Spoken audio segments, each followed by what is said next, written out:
L'article 59 de ce projet de loi prévoit, à titre expérimental, l'instauration d'un repas végétarien au moins une fois par semaine dans les services de restauration collective scolaire. Avant même que nous débattions plus concrètement de cet article, je souhaite souligner deux points forts qui font écho aux nombreux débats et aux fausses polémiques qui entourent les menus végétariens. Les opposants à cette expérimentation mettent souvent en avant l'impossibilité de mettre en place ces repas dans les services de restauration collective ou encore la ferme opposition des éleveurs. Premièrement, et je pense que nous pouvons tous en faire l'expérience sur nos territoires respectifs, de nombreuses collectivités ont déjà instauré des menus végétariens à des rythmes qui varient au sein de leur structure de restauration collective, simplement par bon sens, non pas par dogmatisme, comme on peut parfois l'entendre. Il a bien sûr fallu un temps d'adaptation, mais rien n'est insurmontable. Deuxièmement, cessons de ce débat inutile entre les éleveurs et l'instauration d'un seul repas végétarien hebdomadaire. Les éleveurs et les producteurs de viande, et j'en fais partie, ont bien conscience de la nécessité de changer au moins modestement notre production et notre consommation. Aussi, mes chers collègues, examinons cet article sereinement et sortons de ce faux débat sur les menus végétariens, les repas végétariens. Merci. Merci, Monsieur le Président, Monsieur le Ministre, Madame la rapporteure, mes chers collègues. L'article 60 de ce projet de loi revient sur la loi Egalim en apportant des précisions concernant les produits rentrant dans la liste des 50% de produits de qualité autorisés pour la restauration collective publique. Malheureusement, l'examen en commission des affaires économiques du Sénat a conduit à amoindrir les objectifs d'un article déjà peu ambitieux. Pourtant, il est aujourd'hui indispensable pour des raisons environnementales, mais aussi pour la qualité des repas, que ce soit sur le plan nutritif et pour la santé de nos concitoyens, d'améliorer significativement l'encadrement des produits servis en restauration collective. Ainsi, il n'est plus acceptable de retrouver dans la liste des produits de qualité autorisés des produits dits HVE2 qui ne correspondent plus aux critères définis, aux côtés de produits ayant une certification de niveau 3 qui répond bien plus nettement aux objectifs environnementaux et sanitaires. Soyons clairs, et cela sera le sens de plusieurs de nos amendements qu'on va voir dans la suite, la certification HVE2 est devenue insuffisante et doit être retirée le plus rapidement possible des produits de qualité autorisés pour la restauration collective publique. Nous devons être exigeants et ne tolérer aucune régression lorsque nous parlons de notre alimentation et particulièrement pour les repas servis à nos enfants. Et n'oublions pas que les agriculteurs qui ont fait des efforts pour atteindre les premiers niveaux de certification, mais la responsabilité du législateur est de toujours s'orienter vers la meilleure perspective pour l'intérêt général. Mes chers collègues, pour l'examen de cet article 60, soyons ambitieux et ne prenons en compte que le niveau 3 de la certification haute valeur environnementale pour les 50% de produits de qualité servis en restauration collective.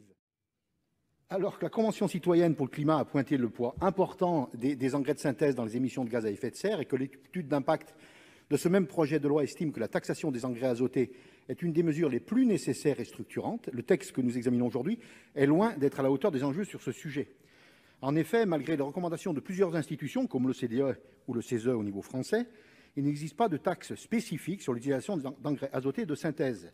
Pourtant, alors que nous sommes le premier pays consommateur d'engrais de synthèse, l'impact environnemental, et Angèle Préville nous a fait une brillante démonstration tout à l'heure, l'impact environnemental de ces engrais est majeur, émissions de protoxyde d'azote, dégradation de la qualité de l'air, pollution au nitrate de l'eau avec les tristement connues pollutions des algues vertes, et ce n'est qu'un constat, pas un jugement, sans parler des risques et des accidents industriels dont la fréquence et la dangerosité ont été rappelés dans un récent rapport commandé par vous, Monsieur le Ministre, par votre gouvernement, sur la gestion des risques liés à la présence d'ammonitrate dans les ports maritimes et fluviaux. C'est encore un constat. Face à cela, nous ne laissons pas influencer par votre amendement, Monsieur le Ministre, le 2177, qui essaie de recentrer le débat sur les émissions d'ammoniac qui sont, vous le savez, principalement dues à l'élevage, et j'ai un élevage, et non aux engrais. Ainsi, le présent amendement vise à créer une redevance sur l'azote de synthèse. Pour être clair, dès la présentation de cet amendement, il ne s'agit pas d'une mesure pour pénaliser les agriculteurs, mais plutôt d'une incitation à la transition agroécologique. En effet, les recettes d'une telle redevance vont être entièrement réaffectées aux agriculteurs et agricultrices pour accompagner financièrement les alternatives aux engrais azotés de synthèse, c'est ce que vous souhaitez, Monsieur le Ministre d'ailleurs, telles que les cultures de légumineuses diversifiées, ou encore la déspécialisation des zones agricoles par un redéploiement des systèmes d'élevage herbagé. De même, cette disposition financière pourrait agir de compensation pour les dépenses importantes engagées par les collectivités dans le traitement des eaux polluées par les engrais azotés. J'avais un chiffre européen, je n'ai pas un chiffre français, donc c'est pour ça que je ne l'avancerai pas, le coût que représente le traitement de l'azote pour les collectivités. Les répercussions des engrais azotés pour notre environnement, pour notre biodiversité, pour la santé de nos agriculteurs nécessitent une réponse et une disposition forte, telle que l'instauration justement de cette redevance incitative. La réduction de l'utilisation des engrais azotés s'inscrit donc pleinement dans la transformation de notre agriculture vers un modèle raisonné et vertueux. Merci, cher. Présenté par Monsieur Tissot.